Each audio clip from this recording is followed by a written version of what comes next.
When it comes to the challenge, he is one of the greatest of all time. And joining me now is challenge champ and longtime contestant, Wes Bergmann. Wes, how are you? How are things? How are you feeling after this season?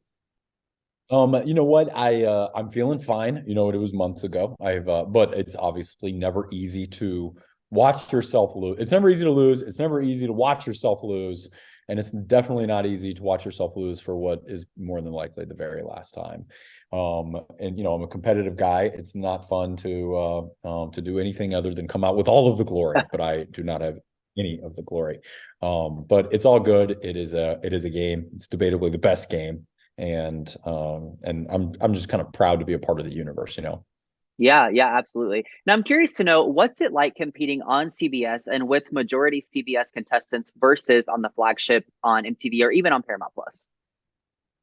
Yeah, so they both deserve different kind of sets of compliments and insults. But it's what makes it's what makes them different, which is why it's so great to the fans. They get to watch two very different sets of casting prerogatives, which makes it almost feel like a completely different show. When the reality of it is, we're playing the same exact game, same host, same name, Yeah. same level of intensity. Everything is the same. So but yet why does it look and feel so different? It's the casting prerogative changes, which I think is brilliant. The CBS people are smarter, and more responsible and more are articulate. Mhm. And because of that, they have the potential to become the better gamers in the grand scheme of things. But they're not as funny, and they're not as entertaining in that capacity. So it's like you tune into CBS to watch good gameplay. On the flagship show, they're not very good gamers.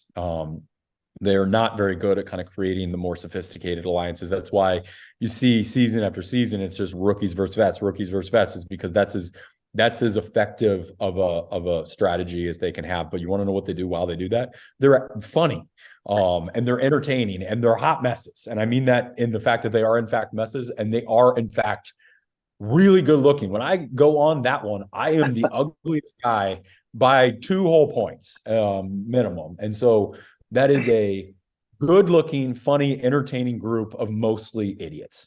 And so so it depends on kind of what you're looking for. But that's kind of what's great about being a fan these days, is you get to either be a fan of both, or Mhm. you get to kind of say which one fits your vibe a little bit more and tune into that one. Okay, very good. Well, I love the comparison of both. Lots of good points there. So, in this episode, we see that your friend Josh betrays you. So, how do you feel about that, especially after he admitted to you after the elimination was over? Well, I had already lost, and there's no way of saying that like that was his ball that got me thrown in. So I'm not like about ready to like punch him in the face or anything. And I was already emotionally and physically spent by that moment. It was just a Mhm. moment of disappointment because, something that's not shown is like over the years, Josh has come at me and it has not been reciprocated on my end. And Mhm. then and you see some of the lack of reciprocation on mine, but what you don't see is me saying like, hey, we can, I know you've come at me, but I can get over it. And then we'll kind of like build up a friendship. And it just and it was we were at the peak of our friendship, if you will. And he had Mhm. been saying that we were good and that we were riding this thing together and all this stuff. And I get that he has other friends there. He's very close with Tori and Fessel and Bananas, but like I fit in that group, right? And so he came at me because he knows and admitted that I'm the best. I'm the best finalist there. Mhm. And on one end, it's kind of like, it's good to hear that. It's like, thanks for the compliment. And he's right. But there's other guys there that are going to be really, really good at the finals too. And so it's like getting rid of me while also kind of striking against your friends and the vets is potentially an unnecessary, risky move, because Sure. now everyone who's better than him is going to be side eyeing him.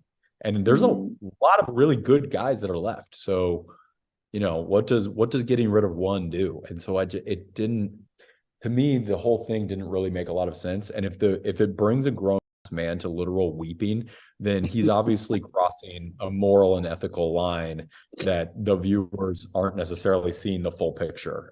And so he obviously was doing his fair share of crossing things that he had said.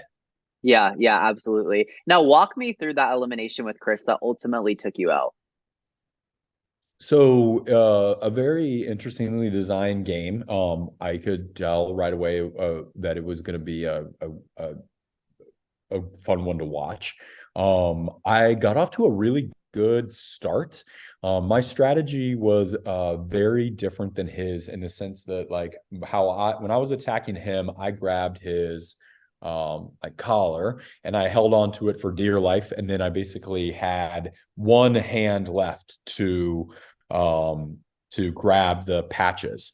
And I did a good job at that. But then when it came time for his turn, his strategy, even though I did a decent job at evading, I probably made up some time there, but his total strategy was just a lot better, lot better Yeah. because not only did he have better leverage on me, he was closer to me, but then almost most importantly, he had two hands. I had to use one hand to grab onto him. He used essentially just his legs, which meant that like whatever I was defending, he kind of had an extra arm. And so he just outright beat me.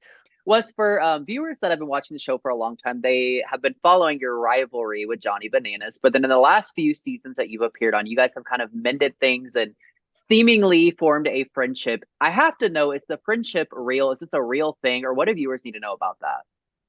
It's real. It's a weird friendship just because he's a weird guy. It's also a friendship. It's a friendship out of complete desperations because obviously only like me stooping to the levels of calling him a friend is like just showcasing how pathetic of a situation I've found myself in my life. So really it's on me. It's embarrassing. I apologize to the fans for having you guys have to see all this, but yeah, it's downright pathetic. Hmm. Hmm. So, you've been on the show for a long, long time. So, what is your personal journey been like with the challenge, and what's it meant to you to be on the show for so many years and be such like a well-respected fan favorite champion, whatever you want to call it?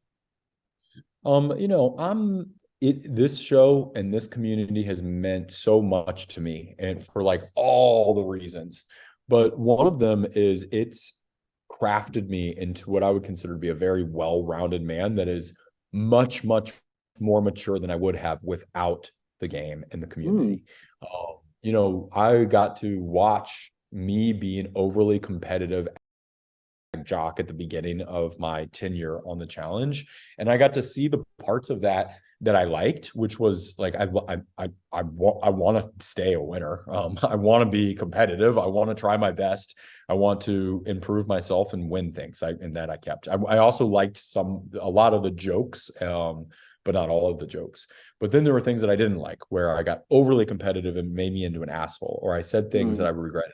I wanted to. There were situations where I even knew or right after I would say things that I knew were wrong, and I wanted to get into a place where I wasn't saying things out of like anger, let's say, and then having to apologize. Like I'm a mhm, grown ass man. I should be able to edit what I say before it comes out of my mouth, or potentially change the way that I think to where I'm not even thinking douchey things anymore. And so it's like mhm, we all are immature, young, naive people when in our early in our lives.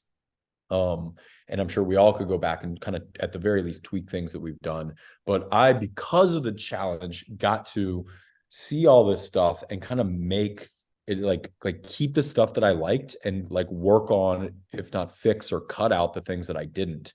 And because of that, I think I'm probably a better husband, a better businessman, a better future father than I ever would have been without the show. And mhm. so, there's lots of things that I can thank being in this community for, but at this moment, I'd say that's probably the biggest. Yeah, for sure. Now, on the note of being a future father, I would argue that's probably your greatest challenge ahead. So, what are you most excited about when it comes to fatherhood? I don't know. I can picture a moment where I'm sitting there, the television on, the challenge next season, whatever that may be, is on. At the rate this baby is coming, the current challenge might be on. I might be watching next week's episode with a baby on my chest. That's my wife and I's, that, that we're gonna have hopefully for the rest of our lives. And it's and that just feels right. Yeah.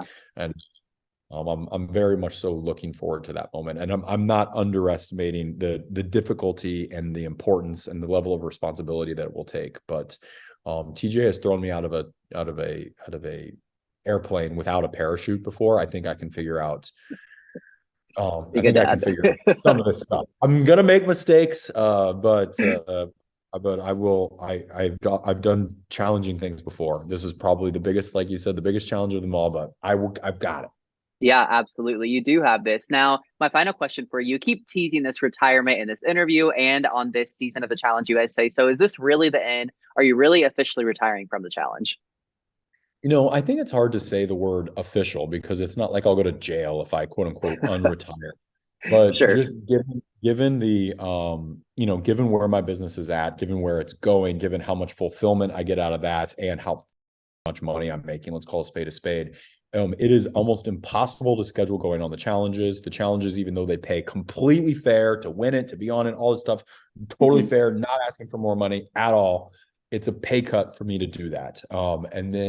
And then I think people are having a hard time wrapping their head around the retirement talk because it's come so coincidentally around the same time that I'm having a baby. And so they're blaming this all on the Mm, baby. They're like, once you get the first few months out of the way, you can get babysitters and childcare and all that kind of stuff. You can make it happen. Other fathers have been on the challenge before. It's like, yeah, but there's no one that's ever been on the challenge that is not only a father but also owns an empire. Like no one. yeah. It's impossible. And I had been, and that's where it's at. Well, Wes, thank you so much for taking the time to speak with me. Congrats to you and your wife, and good luck with your ventures ahead. Cool. I appreciate it. Thanks, man.